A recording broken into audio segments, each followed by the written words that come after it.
Hello and welcome to another episode of Lessons from Leaders. Now today I'm chatting to Ian Thompson. Now after his PhD, Ian spent his early career in research and development with BP and Cookson before moving into sales, marketing and business development with Tam Ceramics. He subsequently spent 17 years working for Sharp Laboratories of Europe Limited, the European research laboratory at Sharp Corporation in Japan. Now, whilst with Sharp, he held the positions of Director of Business Development and Administration and Managing Director. Ian spent 5 years as Non-Executive Director of battery startup Faradian Limited. In 2017, Ian founded Buckingham Technologies to apply his experience and expertise to support business growth through coaching and mentoring people and the development and commercialisation of new technologies and products. Ian is also Chair of the Board of Trustees of the Oxfordshire Science Festival Limited. Now, I know you're going to love this conversation, so I can't wait to share it with you. Let's dive in. Hi, Ian. Thanks so much for joining us today. Hi, Barbara. How are you? I'm good. Are you all right? Yeah, fine. Thank you. Sun's shining. All's good. Oh, I was going to ask you actually, whereabouts in the country are you? I'm in Buckingham. Buckingham. So between Milton Keynes and Oxford. Yeah, so you've got the sun down there. We've got the sun up here as well. It just makes you feel very, happy, doesn't it? I think we're all a bit so empowered. Yeah. So to kick us off, then, let us into what you do now and how you got to where you are today. What's your journey? Story. So I'll start at the end. So what I'm doing now is, I guess I'm starting to build what the trendy word is, a portfolio career. So I left big corporations 2 years ago. 2 years ago on Monday, actually. Mm-hmm. And so I've been then setting up my own company. So I do a variety of things. I'm chair of the board of trustees for the Oxfordshire Science Festival, which is a voluntary activity. But I do some coaching and mentoring. I'm on the advisory board of a high-tech startup. I'm doing some coaching for a research manager in one of the Formula One teams. Uh-huh. So quite a variety of things, but all around, I guess, people development and high technology, new product development. Yeah. So is that your background then, people development or the the technology? So my background is in the technology. So I did a degree and PhD in material science, mm-hmm.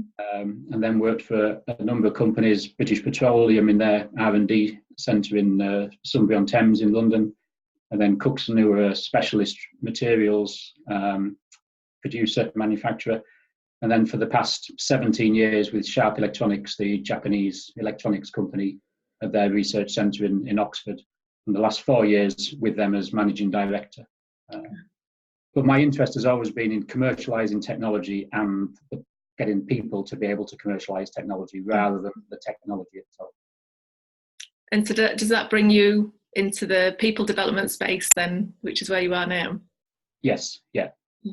So I've always enjoyed, I guess, seeing people develop and learn new skills and hopefully get better than I am and go on and do right things for themselves and the companies that I've worked for. So yeah, very much interested in sort of the people side of development as opposed to the hard technology as such. Yeah. So what is it about people development that you really enjoy, as in working with, I take it you work with individuals? Yeah, work with individuals, but also I've done some work with teams. I think it's just the continual learning. So I've just finished a program mentoring on an overseas program for the Royal Academy of Engineering. So in January, I had 3 Vietnamese, 2 academics and 1 young inventor, entrepreneur.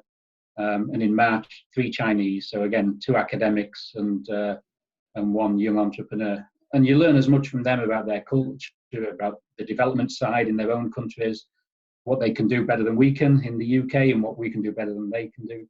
So I think it's the continual learning that I enjoy by working with people. Yeah, no, and I learn as much as they do, I think. I can completely relate, because I've been in the people development space for over 20 years, which is a long time, and yeah, that's the one thing that I've always really enjoyed, seeing people grow continuously. It's not just a one fix, is it? No. So you coach and mentor now, and tell me, let's just go step back a little bit in your career, because I assume it's not all been plain sailing. So tell me about some of the challenges that you've had.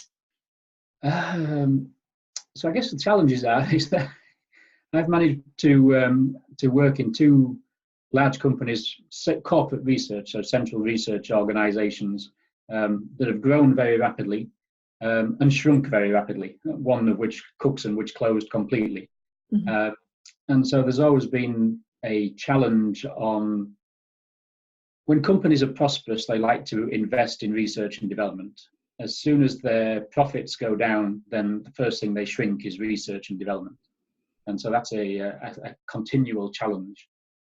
But also over recent years, there's been a change from away from large corporate laboratories to what they call open innovation. So Mm-hmm. working more with universities and small companies, helping them develop technology, but when it becomes a point where it's commercializable or highly profitable, then to buy in those companies by merger and acquisition. And so one of the challenges I've had is in continually changing, I guess, my skill set, but also the environment that I work in to become more business orientated rather than technology oriented. So how did you overcome that then? How do you ensure that you are continuously updating your own skills? Well, I always tell people that I'm opportunistic. So when Cookson decided to close their research centre in Oxford, I've been working closely with some of their commercial guys who were the sales and marketing people in Europe, one of whom I knew that wanted to retire but couldn't retire because there was nobody to replace him. So I jumped on a plane to Niagara Falls for the company that he worked for to say that I could do his job if he still wanted to retire. And so I spent 5 years doing sales and marketing when I'd never done anything in sales and marketing before. And I was lucky I had a great, I guess, mentor who was my boss, who he'd come from a different industry, so he knew nothing of the products that we were selling, whereas we'd been researching and developing the next generation products. So I agreed to teach him how to sell, so how to look at those products in the marketplace.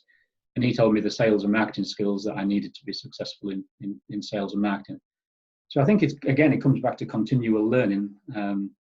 You always need to be looking, I guess, almost to make yourself redundant, not in terms of your job, but in terms of the skills. You always need to be improving your skills and updating your skills so that as new opportunities come, then you're in a good position to take them on board. Mm-hmm.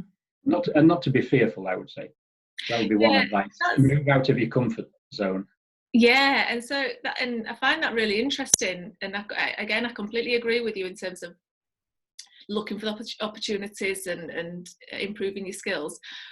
But let's talk a bit about not being fearful, because that's easier said than done, isn't it? Because fear and not moving out of your comfort zone is something that prevents a lot of people from progressing and growing. Yeah. So how did you get around that? Because being opportunistic, and jumping on that plane and going having that conversation, that's not something that everybody feels as though they could do. I guess in situations where I've been in some aspects, there's been nothing to lose. Yeah.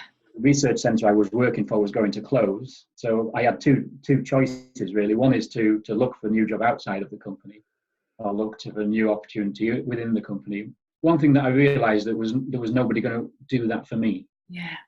And so that it was actually, well, if I look for it and it doesn't work, then I know that I've tried. Yeah. I've got nothing to lose by doing that. Yeah. But don't rely on somebody else to do it on your behalf, because they've concentrated on their own careers and their own futures. Whether that's your immediate boss or your boss's boss. Mm-hmm. They're often facing similar or different challenges at the same time. So one is to look after that. And I guess the other one is just to have confidence in your own abilities. Mm-hmm.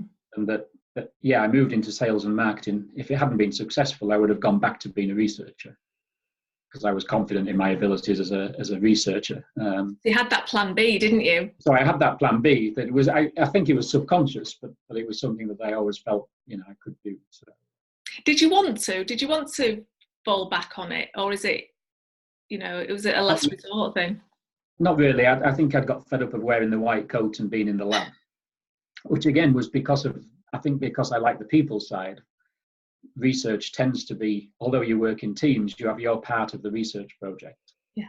And so it's not something where you get to talk to a lot of different people, and you really develop your skills, but almost focus in on something very, very small. So you become very specialist very quick. Whereas, now I would say I'm not a specialist. I know about intellectual property, I know about running a business, I know about research, I know about technology, but I'm not an expert in any of them. Mm-hmm. More of a rounded, I guess, commercially minded person who works in the high-tech sector. So I think that was my motivation, really. I'd already decided I needed to move outside of research and development, which is why I was talking to the commercial guys anyway.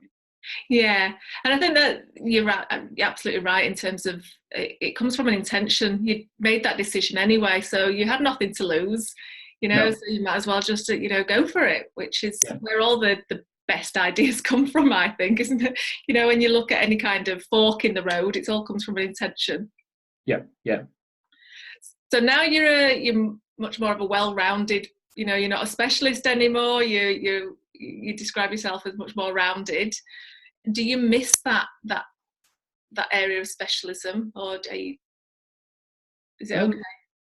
No, I don't miss it, because the people that I work with they're specialists in their own right in the different areas that they're working, and so I guess I get some energy from looking at them and then their level of knowledge and the level of detail.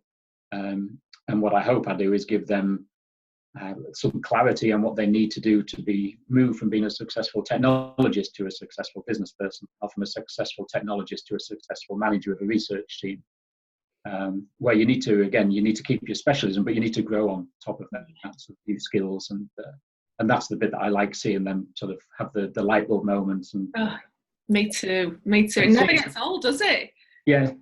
It just never gets old. So I'm interested then, what does make a successful leader? And somebody's moving away from that specialist into a successful manager. You mentioned successful business owner. What does it take? What do those people need? You need energy and you need drive, because if you're a leader, I discovered it can be quite lonely. Yeah. That you look behind you for somebody to ratify a decision you've made or endorse a decision you've made, and there's nobody behind you. And so it falls down on you. I think one lesson that I learned very early on was particularly if you're a leader and for example, in recruitment, always recruit the best you can get. And don't be fearful if somebody comes in who's got skills that are better than you. And that goes back to, I remember my first day at university, and the head of the department came in to the lecture theatre with all the new undergraduates there.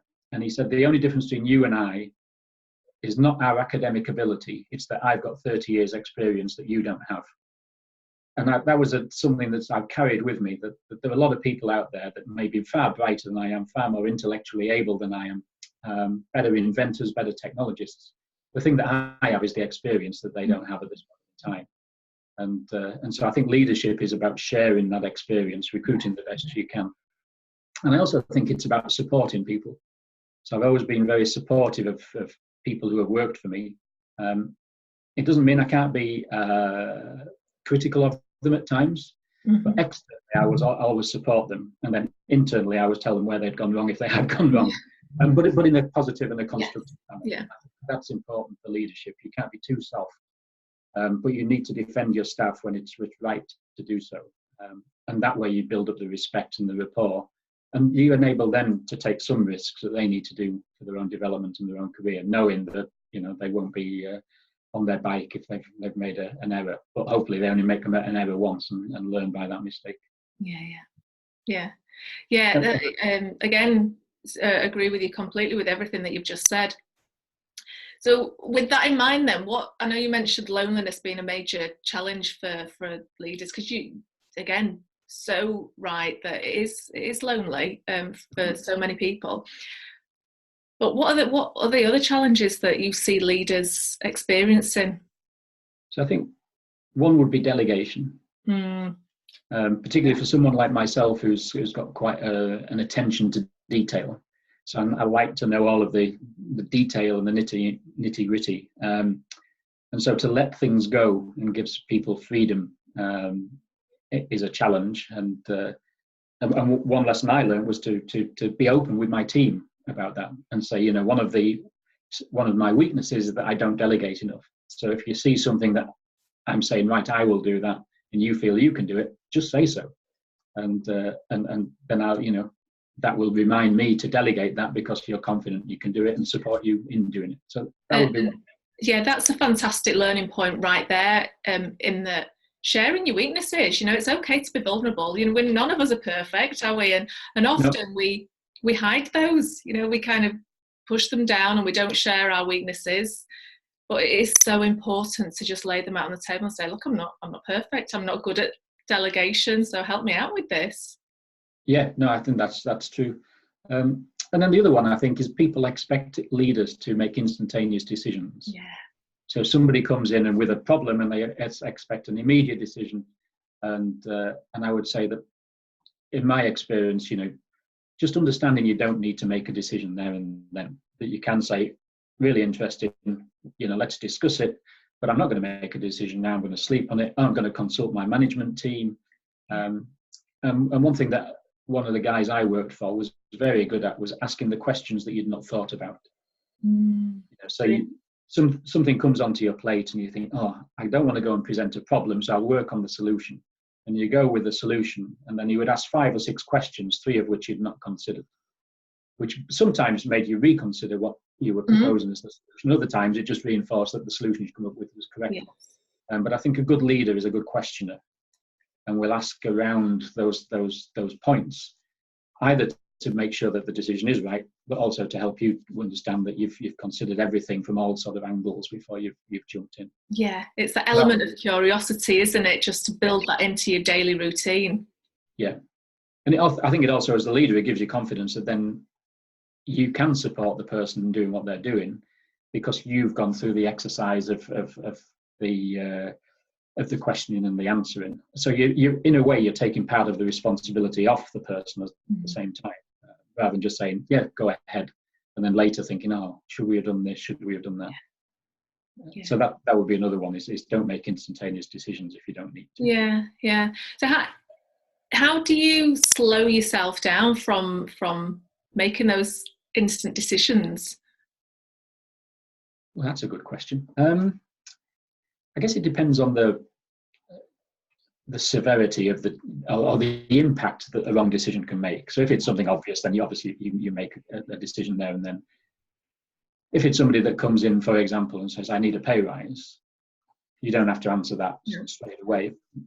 If you do and say, yes, here's X%, you'll have a string of people coming on your door asking for a pay rise.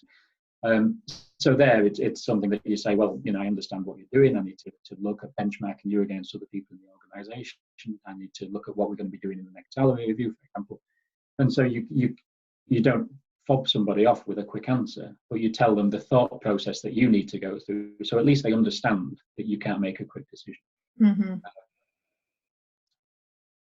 So I think it's looking at I think what slows you down is looking at the potential impact if it goes wrong of what you're going to do. And then the slowing down becomes pretty obvious then, I think. Yeah, it becomes easier. Yeah. Sometimes we fall into this habit, don't we, of just wanting to get things off our to-do list and off our plate, and then we might work a lot faster or not put as much thought into it, just so that we can start clearing things, especially if we're busy.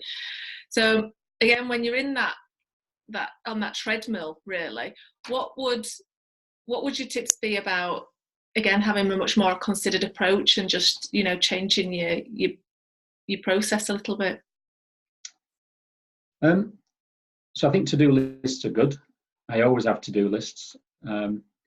My tip would be the first thing in the morning is to go through the to-do list and see what you need to do that's important and urgent. And if it's not important and urgent, then it can go down the to-do list for that day. The other thing that I used to do was I always had a whiteboard in my office. So if there was something there wasn't a clear answer, but it was something that I was thinking about, I would do like a mind map on the whiteboard, knowing that either my fellow directors or other managers or even just any member of staff would come in, and being curious, they would always read what was on the whiteboard. So if it was confidential, obviously it wouldn't go on the whiteboard. But if it was just something that I was thinking about and looking, then people would look at it and say, well, what's this? And that gave me a great opportunity to say, well, what I'm thinking is I don't know, how we look at the benefits package for employees. Mm-hmm. We're in a position where we can offer high salary increases because inflation's low.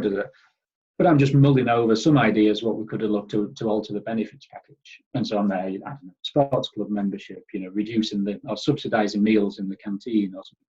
And then you would get people say, oh, well, have you thought about so-and-so? Or my partner or spouse has this in their benefits. And you say, oh, well, can you just put that on the board? Then that's useful. And so you can then get an informal way of getting feedback and input to the decision making or the scenario that you're painting, without going out and saying, I'm looking for 20 ideas on how we can improve our benefits. Yeah, I love that idea. It's simple, but it works a treat. And it works because people are curious. Yeah. So if you go into somebody's office, you always look around, what's on the desk, what's on the wall. You're right. You can't help doing it. So it's like, turn that and use that to your advantage and use it to stimulate some ideas. Yeah. And of course, in the company, then that goes around the company. Oh, Ian's thinking about benefits packages. And so somebody then would come up in the canteen and say, oh, I've heard you thinking about, have you thought about cycle scheme? Have you thought about, more social activities? Yeah. And so then it gets everybody involved. And I think the other thing that I'm really was keen on was communication. And so working for a Japanese company, I used to spend quite a bit of time traveling to Japan and used to have ridiculous schedules of meetings. And when I took over as managing director, people said to me, well, we don't know what happens when senior managers go to Japan. We know you go because you ask us to prepare updates or help you with a presentation that you're going to give. But actually, we don't know why why you go, what are the meetings, And so I used to send people, I've traveled out on a Saturday, so I'd send people my agenda for the week. And then at the end of every day, I would just do a couple of lines on what the meetings I'd had and whether they were successful, what the outcomes were. Some of them, obviously, if I was meeting and they were talking about the strategy of the company, some things I couldn't share. So you have to be careful on the confidentiality side. And if it was something that didn't go very well, then I'd rather have that meeting with the manager face to face than publicize it to the whole company. But actually, I got really positive feedback from people saying, well, at least we know what you're doing, who you're seeing, and why you're there. And then we know when you come back, you'll have one-to-ones or one to the team to say in more detail what happened. Yeah. And so I think, to me, just communication is just, the most important thing that you can do as either as a manager or as a leader. I completely agree. It's just a fundamental, isn't it? It should be underpinning absolutely everything. Yeah, and my style is to lead by as much as I can by consensus, and you can't do consensus unless people have shared information. So that works to my benefit as well, because people are then aware of what was going on. Yeah, no, I completely agree. Because one of my things that I'm always talking about is not so much, it's not just communication, but it's consistent communication. So it's not 1 month and then it goes away and disappears for a couple of months. It's continuously. It's part of the daily routine. Yeah. And the other thing that I felt then was that it gave me, I guess, a reason. So people used to say, I'm going to Japan. And I would say, what are you going to do? And they were going to say, well, I'm going to meet this business group, and I'm going to meet this research group, and I'm going to visit this potential collaborator or customer.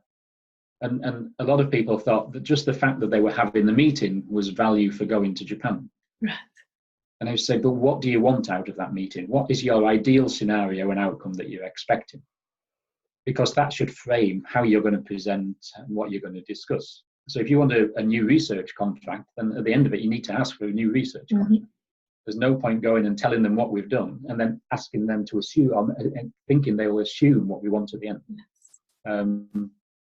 So again, I think leadership is around, some people say what they want people to do, but then act differently. And to me, you have to be consistent on both aspects. So yeah.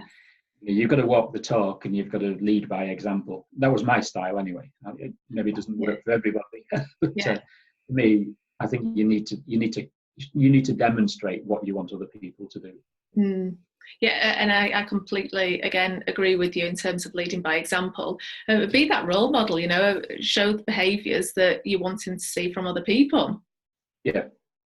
And to me, it's always been simple, that treat people how you'd like to be treated yourself.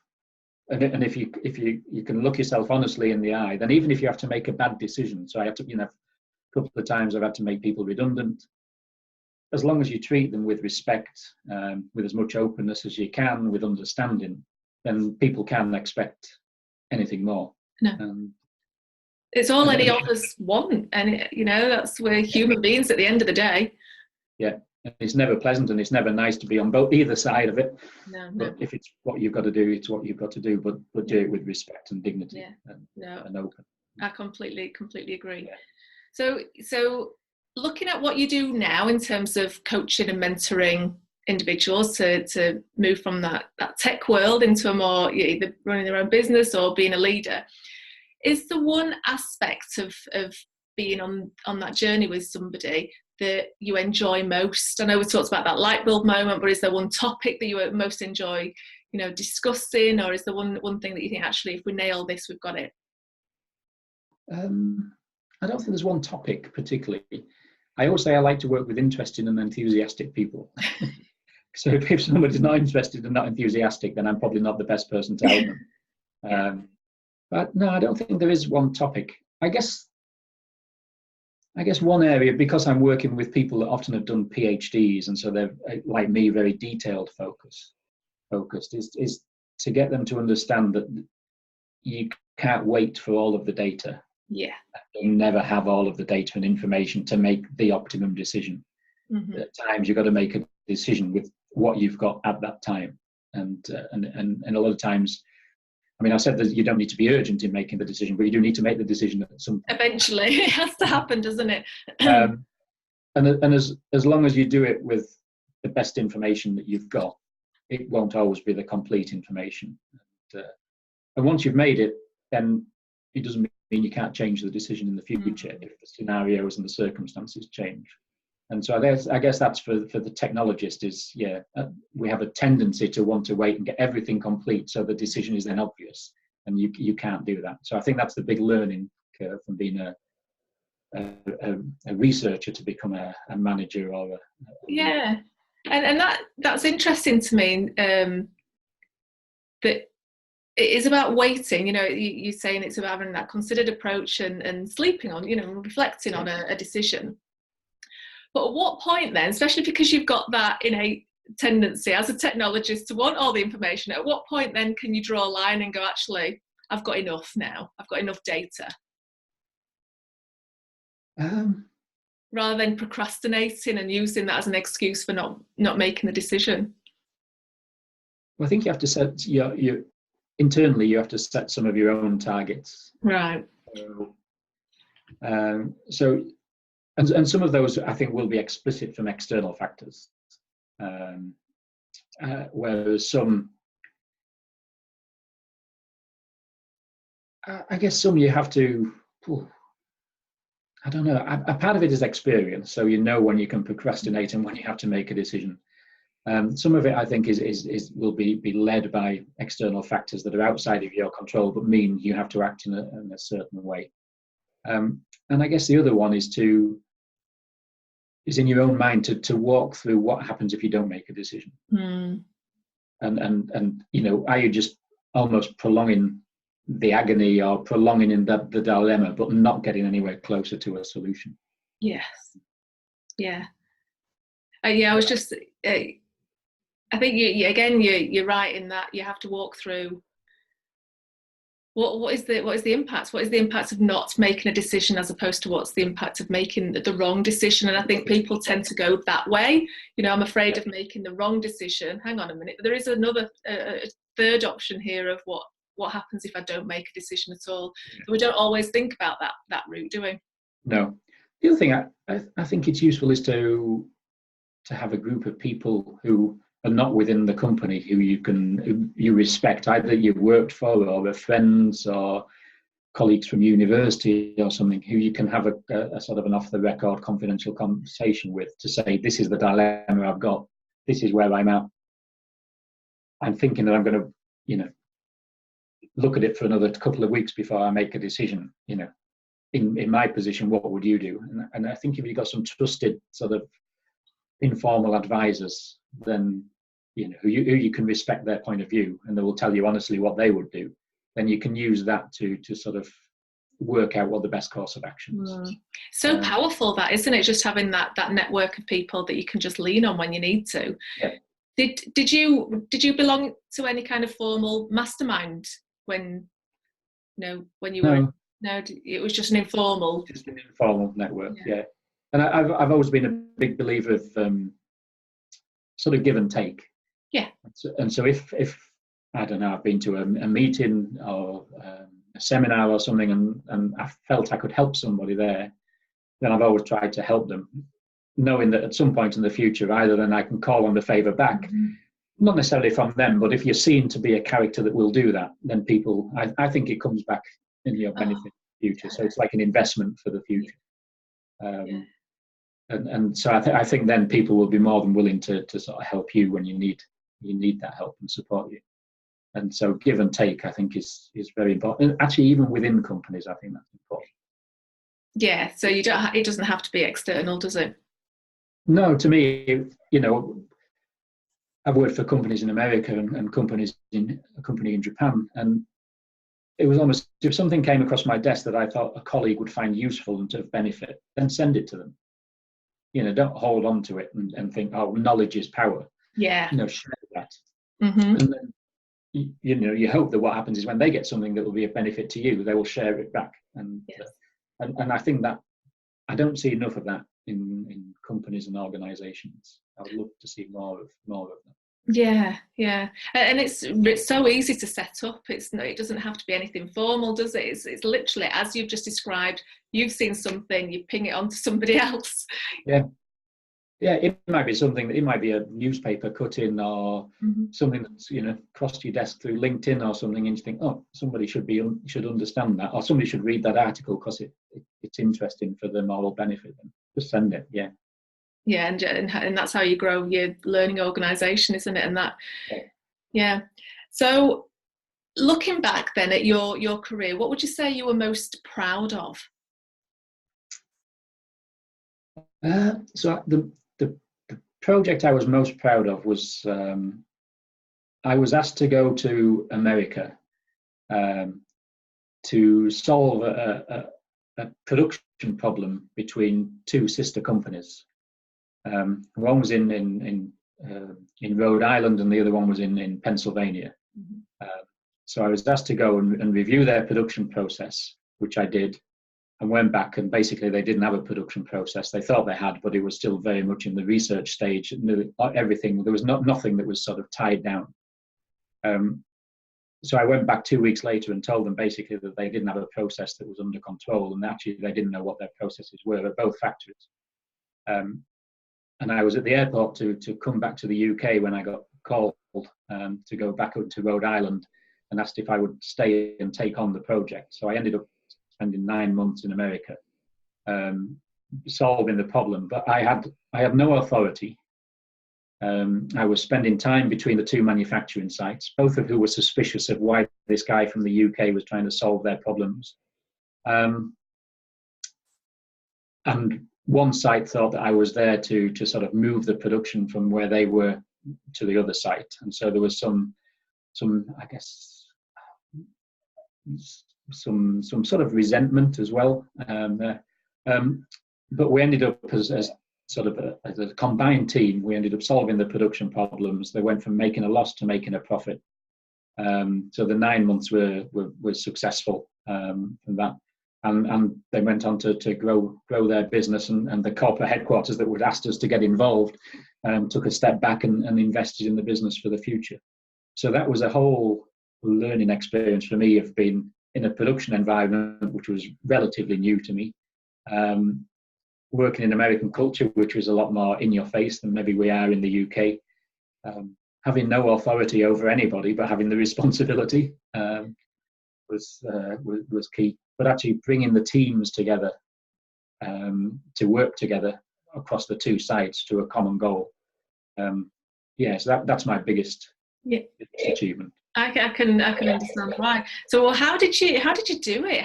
Again, I'm curious about how you did bring the teams together when maybe there was cynical of you. You didn't have any authority over anybody, but you did have responsibility. What did you do to start that process? So, well, the first thing that I did was to say that it wasn't anybody's fault. That there was no blame. That they were where they were. They couldn't change what had gone on in the past, but what we could do was work together to make in the future. So that was the first thing, as a sort of a message that I gave out, and that I was there not to sit in an office, but I was there to be on the shop floor, helping them and working with them. So I spent the first week in each plant, not looking at data or anything, but just working with the operators. Just rolling your sleeves up and get stuck in. Yeah. Why did you do that? I'm not saying it's wrong or right. I'm just curious why you did it. And there was, I don't want to get into the technical detail, but for example, there was one area where they used to put this product into a big vat, and it was big, like a big food mixer. And when they were scaling it up to go to increase production, then they put an automatic stirrer on that just stirred continuously. But when I was speaking to the operator, what he used to do when he first started the process, it was a sort of his part-time job. So every time he walked past this vessel, he used to put a big wooden spoon in and stir it. And then he would walk away and do another job. And when he walked back half an hour later, he would do the same. And so I said, well, now you're stirring it continuously. Does that alter the properties of the product? It was a powder that you're making. And they said, well, we don't know, because nobody had ever observed that change had gone on. So one thing I did there was we put a timer on the stirrer. So it stirred 3 times and went off for 20 minutes, and stirred 3 times and went off for 20 minutes. And that replicated what he had been doing. So we went back almost to like let's fix what we're doing, and then we'll alter it in a systematic way. So we did that one. On the other plant, they ended up with a ceramic tile, and they used to put them in furnaces, and they used to stack them, 4 columns, each with 9 tiles. But when they took them out, they just took them out at random. And so they could never correlate the properties of the tile with their position in the furnace. So I said, right, do it 1 to 9, 10, and we do that. And actually, there was a big pattern in the furnace, right, which is another funny story. So they spent nearly $2 million on a new furnace that was installed while I was there. And I phoned the guy whose business it was and said that I wanted to drill holes in his new furnace, because it was the only way that I thought I could solve one of the problems. And he said, can you guarantee it will be successful? And my answer was, no, I can't guarantee it will be successful. But I can guarantee if I don't do it, I can't improve the performance of your products. And so he said, well, on your head be it, you can start drilling holes in my $2 million furnace. What was the result? Did it work? Did it work? It did work, yes. Oh, a few. But I did have a few sleepless nights as the engineers were drilling holes. I can imagine. And I'd more than my fingers crossed, yeah. So I think, yeah. Go on, sorry. I think it's just being open with the people and getting the respect, but showing that you're in it with them. You're not there judging them. Yes. I'm one of the team, and I'll put my coat on and I'll come down and I'll help you, and I'll work with you, but I want to understand what you're doing, not to say that you're doing it right or wrong, just to understand. Yeah. And then together we can work out what we do differently. Yeah, it's just building up that level of trust, isn't it? Yeah.